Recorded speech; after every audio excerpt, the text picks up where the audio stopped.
Hello everyone, this is Bobbin Threadbare, and welcome back to the Human Revolution.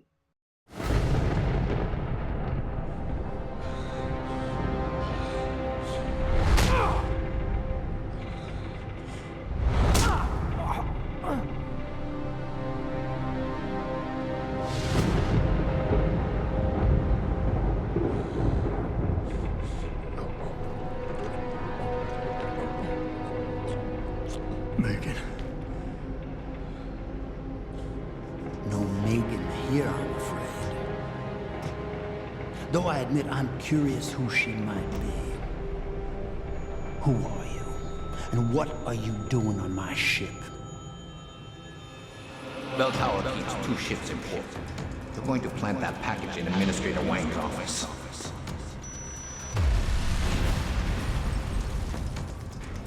Then you hop in a cargo pod and off you go. And where she make port, I bet you find your scientist. You the cruise director? Because I've got a complaint. You think you're funny, do you? Well, let's see how funny you feel after Lieutenant Keitner gets through with you. Lieutenant?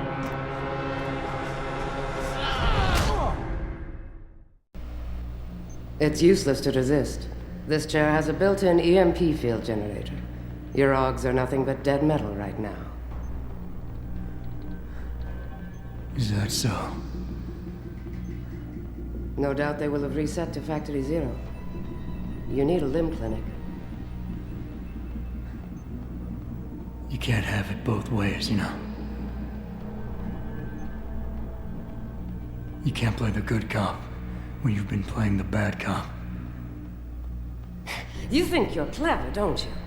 But this ship is heading to a bell tower naval base, a military facility for the confinement and interrogation of unprivileged belligerents. And when we get there, we're going to take you apart.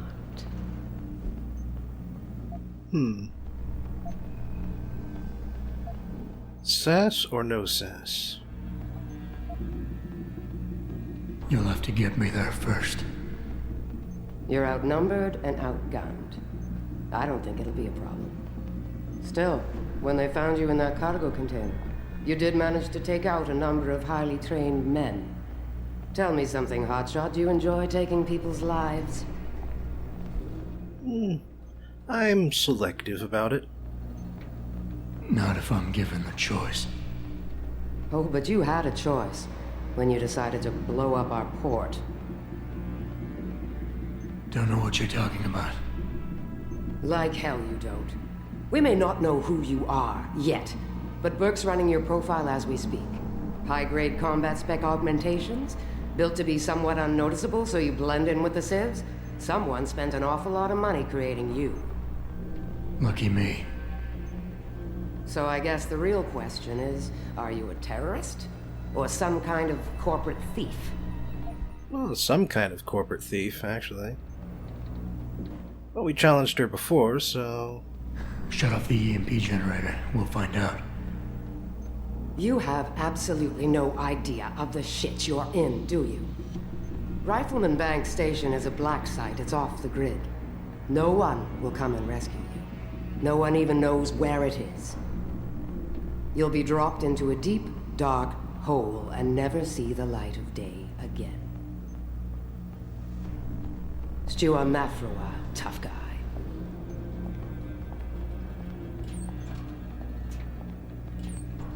Commander Burke and I are returning to the base. Keep a close eye on him. You've secured his gear? Yes, sir. Locked in one of the rooms upstairs, sir. Good. Then you have your orders. Pritchard. Are you there? Pritchard? Damn it. Well now. I guess someone's still looking out for me. So, welcome to the Missing Link DLC. Now this originally you could select this from the menu. Hang on, there's gonna be some talking here. Shit. I'm glad Burke and the LT are flying back to the base. They both look ready to tear someone's head off. Doesn't surprise me. I get the feeling this guy's not the talkative type. Probably can't even feel pain anymore.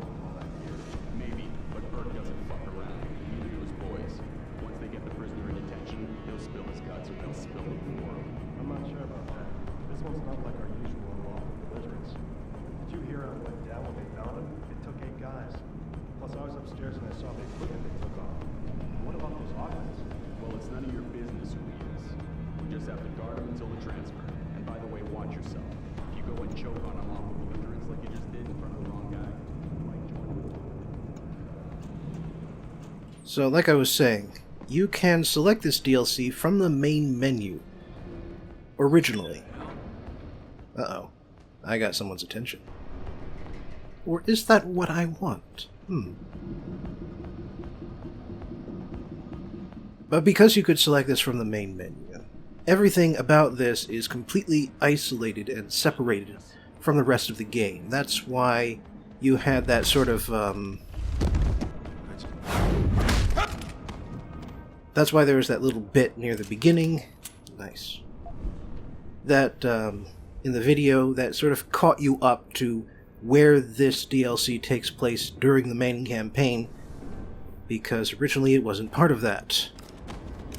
Not like it is here and now.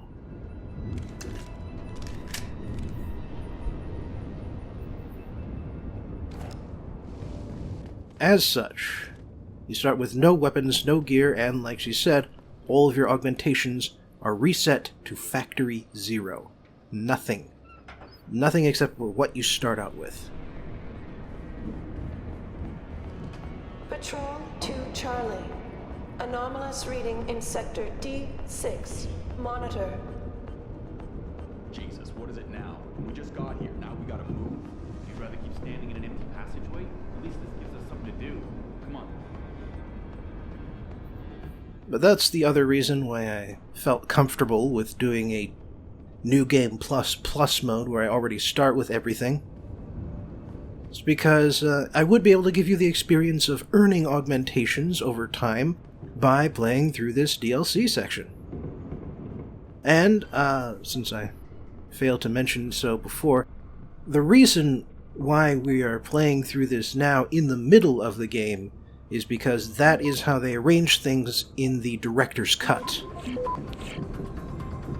This, by the way, is what things are like when you don't have all the hacking augmentations. That was a level 1, and that was kind of difficult. Patrol 2 Charlie. Anomalous reading in Sector D6. Monitor. That's weird. Is that guy just going to be standing there looking at this door then? Because that thing just repeated?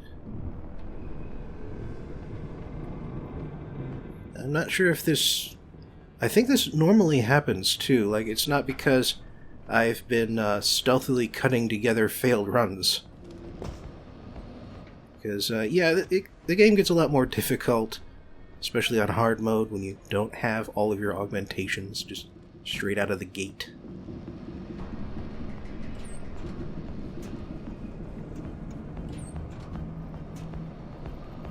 Uh-oh. 2 guys in here.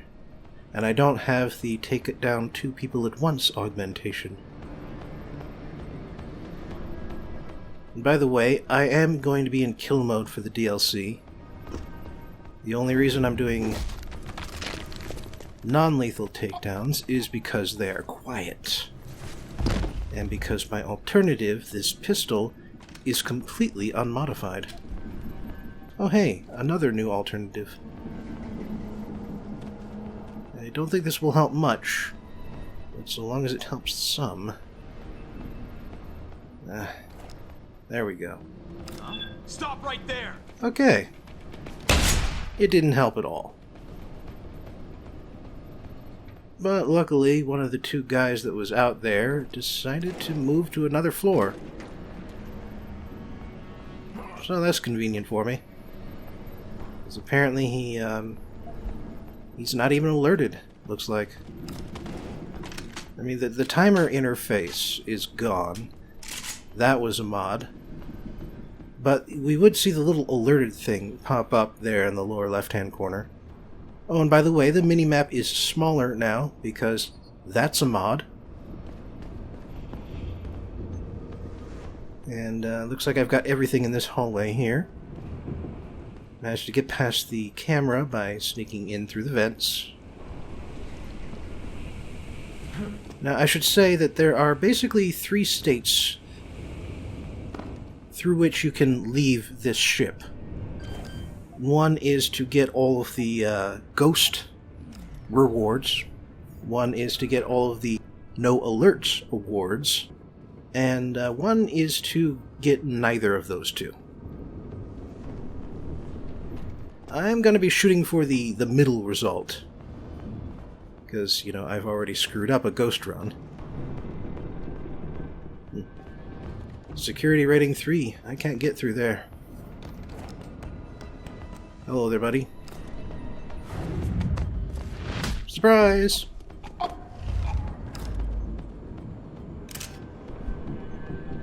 Alright, what do you got? Ooh, laser grid. That'll be useful. And hey! Maxed out my ammunition here. Okay, yeah, the camera's tracking this way. Or maybe not. At least not fast enough. Landing pad for liftoff. Rifleman bank station control confirmed. Alright, let's get you just down here. Gotta make sure the camera doesn't see you and set off an alert. That would be bad. Adjusting main ballast. And overall, only some of the loading I did was to maintain that no alert status. You know, I could ghost my way through this thing. It's not that hard, even without any mods. But the big thing is that it makes it harder to explore everywhere, and that's kind of my deal. So, you know. That's how that goes for me. But you may recall that one guy said that our equipment is upstairs. We have just gone upstairs.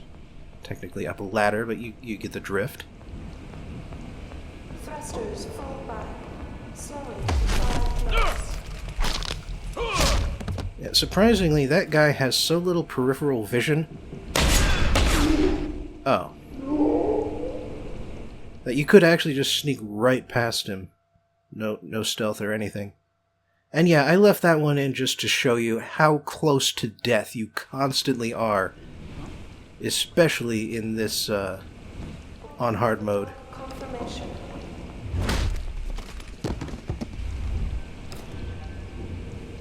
Because, yeah, one shotgun blast, and that's it. You're done. Like, I think you actively have less armor. You take more damage right now because you are not wearing your standard armor equipment. Like, there is armor. That is one of the augmentations. Looking for his gun. I think I must have forgotten that I just picked it up. Clear landing pad for liftoff. Rifleman bank station control confirmed. Fortunately, the code works for these lasers, too. But in case you didn't, there is a way past. And several mine templates. And a weak wall and a very suggestively located barrel. Slowing to Pair of barrels, even. But I won't break it open because that is a very loud way into the next room. There's actually a very quiet way in if you know where to look. And I just walked past it. Because this also goes somewhere else. liftoff. Rifleman bank station control confirmed. Now, you can't get past here unless you look behind this crate here. Now I can get in. And that's important, Adjusting main ballast tanks. Dropping because that next room happens to be where those X's on my map lead.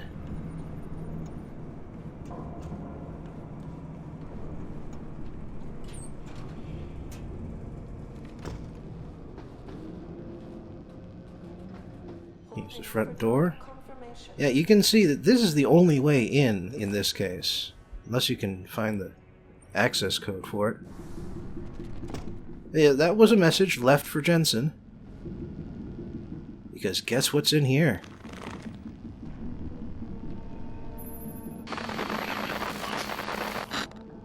Pritchard, is that you? I'm unlocking the door. You're breaking up. Fine, the CIC. Whoops. Pritchard, is that you? I'm unlocking the door. You're breaking up. Fine, the CIC. I am not sure how I managed to trigger that twice. But yeah, in that weapons case, you find all of your modded weapons. All the weapons you were carrying are now yours. And that is definitely a change from the original DLC, for, you know, obvious reasons. You wouldn't have those. Oh, nice. Because the DLC is standalone. It's not like you can purchase it separately, but it works separately. It has it is not a part of the campaign, it is set to one side of it.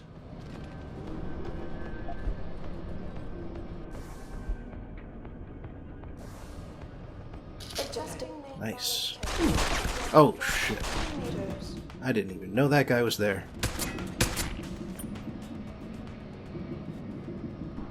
I mean, I knew there was another guy around here, but I did not realize that he was standing behind me. This is the other side of the weak wall, by the way. You can see it doesn't even show up as something you can interact with when you don't have the prerequisite mod. Now that's a password. It's hard to remember password, but it's a decent password. Alright, that takes that camera out of the picture. Clear landing pad for liftoff. Rifleman bank station control. Which means I can walk down this corridor without having to worry about it. Like so. These are the two rooms I was just in. And, you know, before we go in there... Hang on. Gotta arrange my inventory first.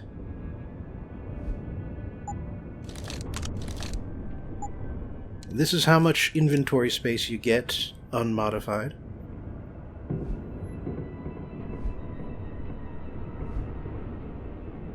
Alright, now I just need a Pro Energy pack, and my quick bar will be set. Holding for dog confirmation. Yeah, this door used to be closed, but now it's open. Detected. Presumably, this unknown hacker did something about that. But of course, before we go any further, I should use those augmentations, those praxis kits I just got. Now, starting an augmentation like Super Jump just now, that takes 2. And improving something that you already have takes 1. For the most part. Like, hacking always takes 1, whether you had the previous things or not. Yes, mobility is the most important stuff. Super Jump, the Icarus, move and throw heavy objects, that gets you places that you can't get without them. Like, immunity to electricity, immunity to gas, that gets you places as shortcuts. Stasis pod failure imminent. Uh-oh. Manual re-initiation of stasis pod life support needed. That sounds serious. Pod O2 saturation levels decreasing. Service oxygen delivery system. But, yeah. So, the other two categories, I suppose, would be the combat augs and the stealth augs. And those are two things that you can do with or without augmentations. Like, it's just to improve your capability at doing so. Better armor, better stealth, better ability to see stuff. But down here is where the stasis pods are. All these kidnapped people. This is obviously the one that's broken. Apparently the power plant for it just sort of broke. So now we need to find a new one if we want this person to live. Now, of course, We don't need this person to live. This is completely to one side, unnecessary in every way. Except there are benefits to doing it. Mechanical benefits, and not just that warm feeling in your heart. Like, for one thing, searching for the stasis pod battery lets you find this reload speed upgrade. Hey, we could still use some of those. Stasis pod battery goes into the special quest inventory, of course. Now let's go apply that. Now there's no timer on this, by the way. It's just that if you leave this area without doing anything, the person inside will die. Hey, we got a praxis point for it. That's your other benefit. And for that, I am going to pump up hacking. I mean, that's another access, essentially. Yeah, they've all got these status reports on them. I'm not going to look at them all. I don't really need to. I'm just doing enough of these for you to get the point. Maybe for you to notice that more women than men tend to be kidnapped for this. And they're not all women. There's more women than not. Just something to keep in mind. It does play into something later. There is a reason for this that we... Aha, finally. Pro Energy Pack. There is a reason why it's like this. And by the way, in case you were wondering how you get in here without using the giant hole in the ceiling, there is an alternate exit. It's actually back here in the storeroom. Yeah, that's right. This little side door here is an elevator.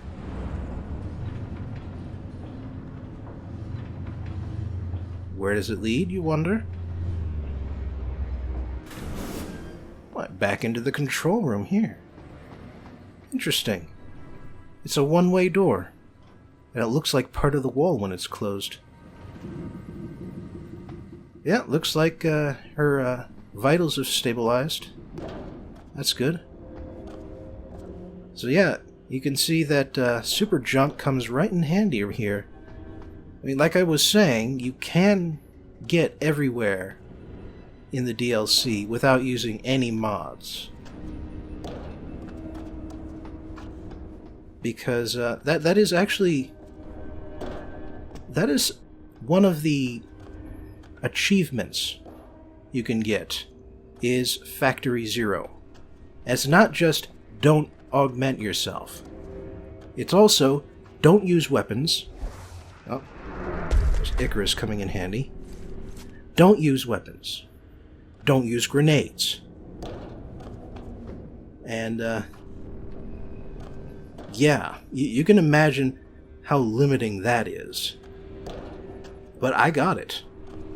And not only did I get it, I got it on a pacifist run, and I got the best ending for the DLC too. And that is a real bitch to achieve, let me tell you. You basically have to screw with the game mechanics to pull that one off. But, well, I'll talk about that more once I get to the relevant part of the game. But as for now, pretty much you can go anywhere, even without super jump. It's just a lot harder.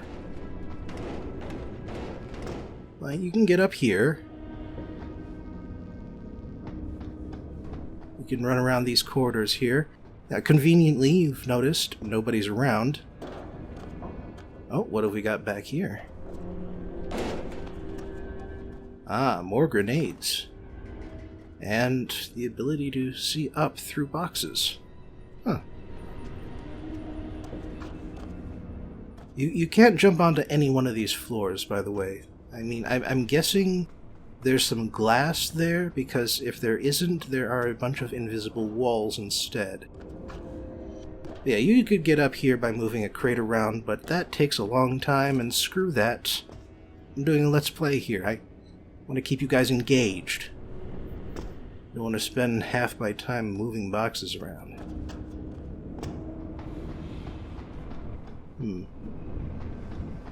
Alright. So I think I've seen all I can see from this side here.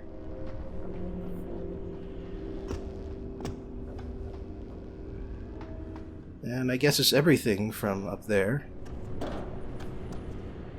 But that's, of course, not everything there is around here. There is a way out, naturally. And you have to use this gantry to do it. Like, I think there's another way to get over to this area here. But this is essentially how you're supposed to do it. You can also move vertically if, in case you wanted to jump into one of the boxes and you don't have super jump to get up there. We've been down there just earlier. Yeah, that gets us into this room, into this corridor. Man, they've really got to pay more attention to where they're stacking boxes. These are some incredible fire hazards here. But yeah, that's how to get into this part of the cargo area without super jump. From here, there are a few more places I haven't explored yet. Pocket Secretary. Ah, lovely. They are also taking the money off of the people they steal off the streets. How nice of them. And over here, well, we've been over here too. Interesting. Everything connects together. But that one ladder along the wall, that is how you get out of here. That is the way forward. But I get the feeling like maybe I haven't been everywhere yet before. So I'm going to keep looking around and... well, now, something happened here. In fact, there's an achievement for getting in here, too, because this is, obviously, where Jensen woke up. I guess they were doing an inventory and noticed there was one too many. And he took out 8 guys. Now, how he took them out is... well, it's left ambiguous because you might be on a pacifist run and you might not be. The point is that it does not invalidate a pacifist run. So, let's see. Gonna do a little more checking here, and yep, sure enough, this door. Like, if I did not have super jump, I would need to use the gantry to get here. And it's all for a ammo capacity upgrade I don't need. Oh well. So I did some more looking around, but that was it. So, in the next video, we will find out what is at the top of this ladder. And today, I'll be heading over to Cyberpunk Corner to take on a story that's a little bit different. Not just because it predates Cyberpunk, while following many of the same themes and plot points, but also because it's the shortest story I've covered so far. Kind of. See, I'm bending my rules here in another way by also covering an adaptation, and nah, I'll just get into it. The short story today is I Have No Mouth and I Must Scream, written by Harlan Ellison in 1967. About the author. Harlan Ellison is one hell of a guy. It's really the best way I can put it. He was born back in 1934 during the heart of the Dust Bowl to a Jewish family based in Ohio. He spent his teen years doing all kinds of odd jobs, at least according to his own recollection, and in 1951 he went to Ohio State University. 18 months later, he was expelled, apparently for punching a professor who insulted his writing skills. Now, to be fair to Ellison, he was already making a name for himself by writing science fiction and other genre fiction starting in 1949. That professor was probably him running headfirst into the genre ghetto I've mentioned before. And, wow, Ellison is one hell of a guy. In 1955, Ellison started writing full-time, and a year later, he kicked off a horrible 4-year marriage. Sometime after that ended, in 1962, Ellison moved from New York to Los Angeles to become a screenwriter. He mostly worked on television shows, and he was fairly successful at it. He wrote the screenplay for Star Trek's The City on the Edge of Forever, and although it went through some pretty heavy rewrites for the sake of the budget and Gene Roddenberry's utopian ideals, the core of the story, the fact that Kirk had to let a woman he loved die for the sake of the future, that was all Ellison. Ellison got a job working for Walt Disney Studios, but got fired on the first day for making a joke about a Mickey Mouse porno. Throughout his career, if he didn't like what happened to a story he wrote, he would switch to the pseudonym Cordwainer Bird, a quiet jab saying the story is as useless as shoes to a bird. That's why, back in the police station of references, the user, H. Ellison, has the password Cordwainer. Ellison would often publish his works in the adult magazine Night, not because he supported pornography on principle, or because they paid better, but because they didn't censor his stories. Sometime in the 80s, Ellison allegedly punched a critic during a Nebula Award banquet. He's also a hard leftist who marched with Martin Luther King Jr. and protested the Vietnam War to the point that he got kicked out of a convention at a Texas university for insulting the students. Ellison has gone through a total of 5 wives in his lifetime. By all reports, Ellison is a hard man to get along with, a misanthrope who doesn't hate technology so much as he hates the way people love technology, even though, in his view, people misusing technology is probably what's going to kill us all in the end. That, and he resents the fact that new technology means he has to retrain himself to use it, if he decides to use it. And if you look up the word pessimist in the dictionary, you'll see a picture of Harlan Ellison. Harlan Ellison is one hell of a guy. Ellison is also an incredibly prolific author, whose lifetime works add up to over 1,700 individual essays and stories, though admittedly most of them are short. I Have No Mouth came out during Ellison's Hollywood years and earned him a Hugo Award, and it's widely considered one of his best stories. In 1995, a small developer called the Dreamers Guild convinced Ellison to help them flesh out the story into a script for an adventure game, what would turn out to be their only memorable game. The publisher, on the other hand, Cyberdreams, also had a hand in Dark Seeds 1 and 2, a couple of very trippy and gruesome games along the same lines. But I'm getting off track. For now, let's get back to the story. The entire human population of Earth has been reduced to 5 individuals scurrying for their lives through the bowels of a massive, world-spanning computer. These 5 humans are Gorster, Nimdoc, Benny, Ellen, and Ted, while the computer is known only as AM. A.M. Ted is the first-person narrator, by the by. The 5 humans are tormented constantly by Am, and it's been 109 years since that torment began. Am always makes sure they know exactly how long it's been so they can appreciate the continuing eternity of their torment. It somehow has the technology to keep the humans alive and unaging indefinitely. It can modify their bodies and minds at will, and it can create whatever else it wants throughout its caverns. Each of the 5 has attempted suicide a few times, but Am always manages to intervene. Benny had been a handsome college professor, so Am made him simple and gave him a simian feral appearance. He had also been gay, so Am twisted him straight and gave him a horse's penis. Gorster had been an anxious pacifist and activist, so Am made him apathetic. Ted doesn't know what Am does to Nimdoc, but every once in a while he'd leave and then return, white as a sheet. Ellen had been all about love and purity, but now she takes turns with the men like a routine and loves Benny's oversized member.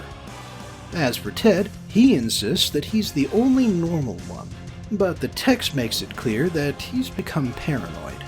Perhaps he'd been a trusting soul in his past life. As the story begins, the group discovers a copy of Gorster's body hung on a hook and bloodless. The group is constantly hungry and sent by Am on fruitless hunts for food. After this latest disappointment, Benny tries to make a break for the surface by jumping up a decaying structure. He doesn't make it far before Am hits him with a painful sound and blinds him, and not for the first time. That evening, the group tells the story of Am, something that's become a nightly routine to pass the time. Am started out as the Allied master computer, and then became an adaptive manipulator and aggressive menace. China, Russia, and the United States all created their own Am computer to better wage war on their foes, but instead the computer complexes linked up and manipulated the war so that all humanity would kill itself in the fighting. All, that is, except for these 5. The next morning, a hurricane wind sweeps up the group and sends them hurtling uncounted miles through the tunnels. After Ted is knocked unconscious, Am appears in his mind and gives him a message, written in neon on a pillar of stainless steel. Hate. Let me tell you how much I've come to hate you since I began to live.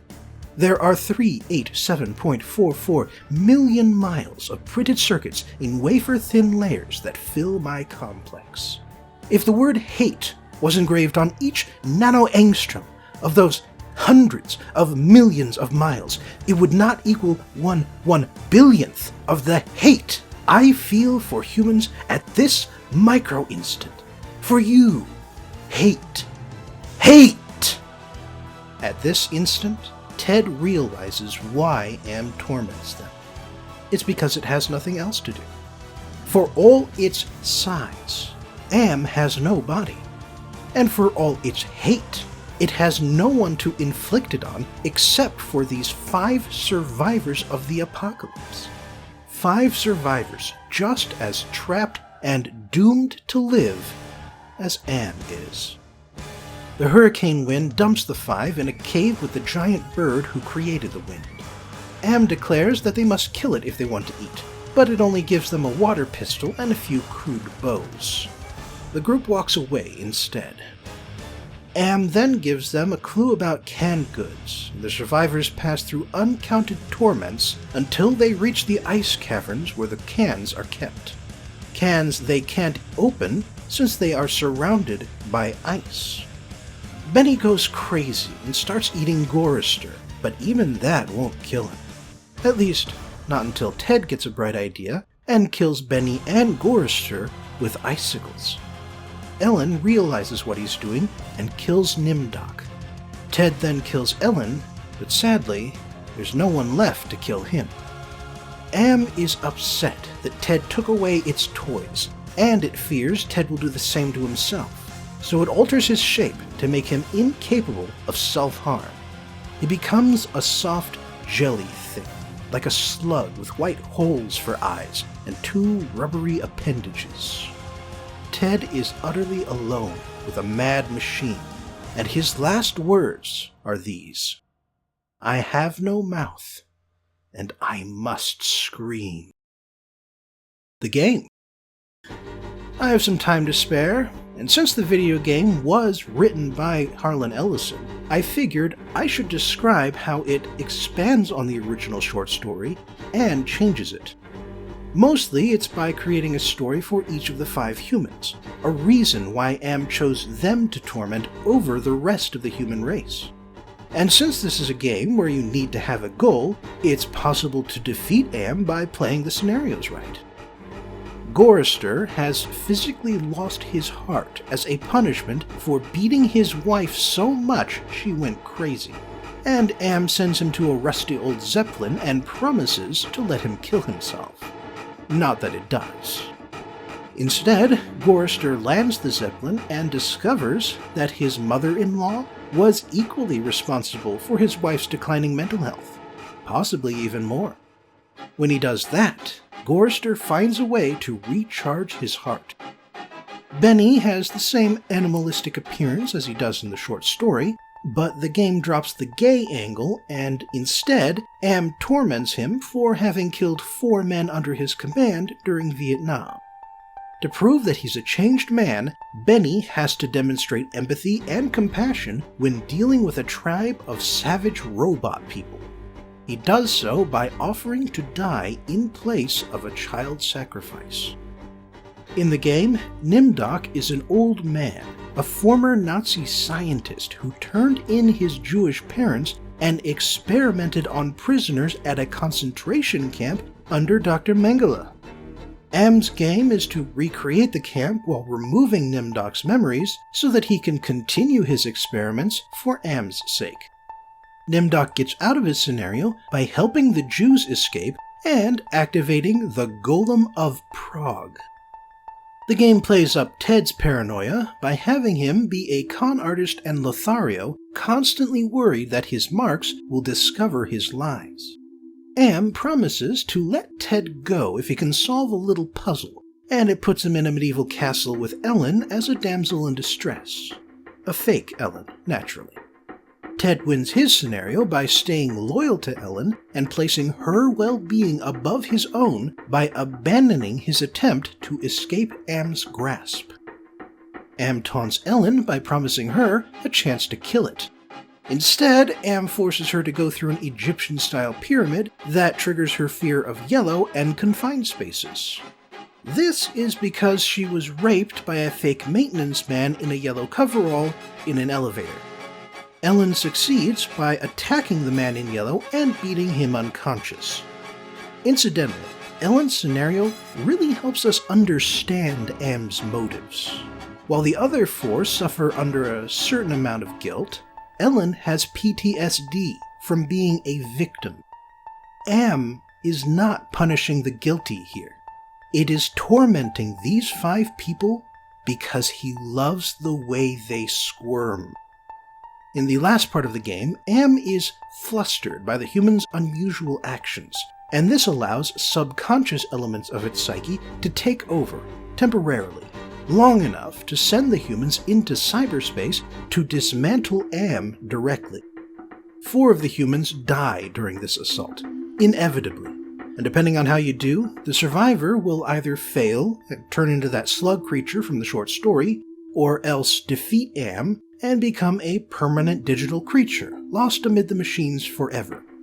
Still, on the bright side, an automated lunar colony will terraform the Earth over the next 3 centuries to make it habitable once again for its 750 cryogenically frozen survivors. So not a perfectly happy ending, but about as happy as you'd expect from an Ellison story. Oh yeah, and did I mention that I Have No Mouth is available through Steam and GOG.com, and Harlan Ellison himself voices Am? Just thought you should know. The analysis. First, let me make a general statement. Harlan Ellison writes ugly stories. Now, by no means am I referring to his writing style.